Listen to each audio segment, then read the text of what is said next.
Hello everyone. We are in the last part of chapter 2, and in this video we will be discussing about how the energy gets stored in a capacitor, and also we derive the expression for potential energy and energy density for a parallel plate capacitor. The process of charging a capacitor is equivalent to transferring charges from one plate to another of a capacitor. When charging starts, there is a potential difference between the plates. So as we all know that capacitor is a device to store charge. So we need to transfer charge to the capacitor, and we can store that charge in the capacitor. The process of transferring of charge to the capacitor, we call it charging of a capacitor. And it is equivalent to transferring of charges from one plate to another plate of a capacitor.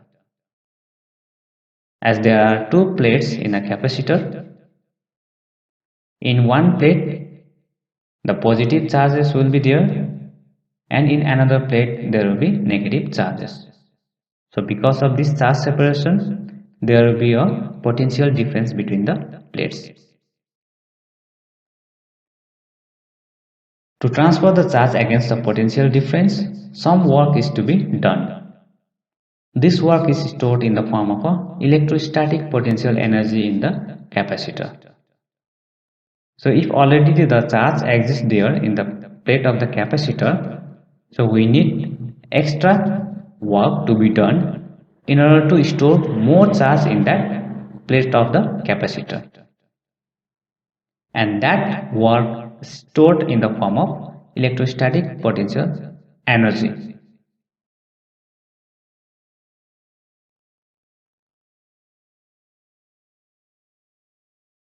If dq be the small amount of charge transferred against the potential difference B, then the work done is given by dW equals to V into dq. So this dW is the small work done in transferring a small amount of charge represented by dq against the potential difference V. So from here we get, by replacing the value of V in terms of charge and capacitance, dW equals to Q by C into dq. So this Q is the charge and C is the capacitance of the capacitor. So let this be equation number 1. Thus the total work done to transfer total charge Q is given by integrating equation number 1. So in order to get the total work done, we need to integrate this equation. Now integrating both sides, in the left hand side we get a total work done represented by W equals to integration from 0 to Q by C dq. And here we use the formula of integration, which is integration of x dx equals to x square by 2. But here instead of x we have q. And using this formula, total work done W equals to half into q square by c. But this total work done is stored as a potential energy.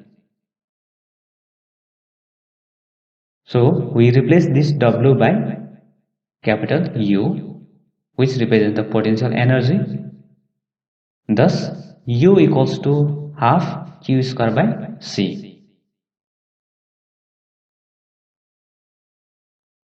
And again this q we replace by this relation q equals to capacitance into voltage or the potential difference, and after simplification we get potential energy U equals to half CV square. And also we can write potential energy U equals to half Q into V. By using the relation capacitance equals to charge by potential difference. So these are the expression for potential energy of the system.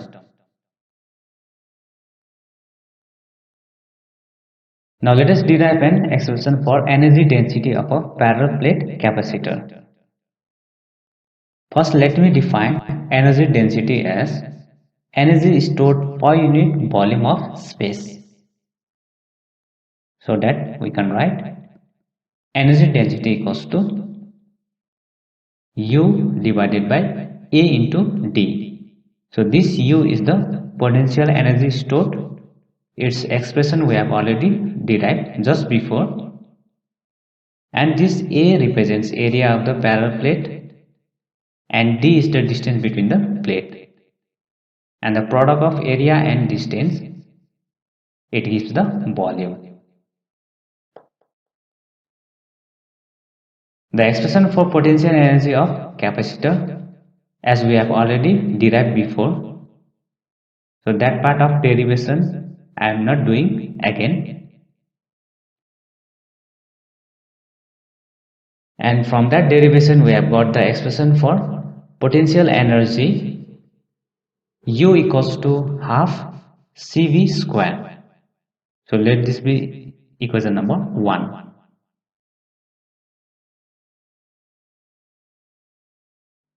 And in this equation number 1, we need to replace the value for C and V. And the expression for C and V we have already derived before. C is the capacitance and the capacitance of the capacitor is given by expression E naught A by D. And also the potential difference V between the parallel plate capacitor is given by electric field into distance. So let this be our equation number 2. Now we are using this equation number 2 in 1. Using 2 in 1, we get U equals to half A into D into epsilon naught into E square, and then we shift this A into D to the left hand side and we get U divided by A into D equals to half epsilon naught E square.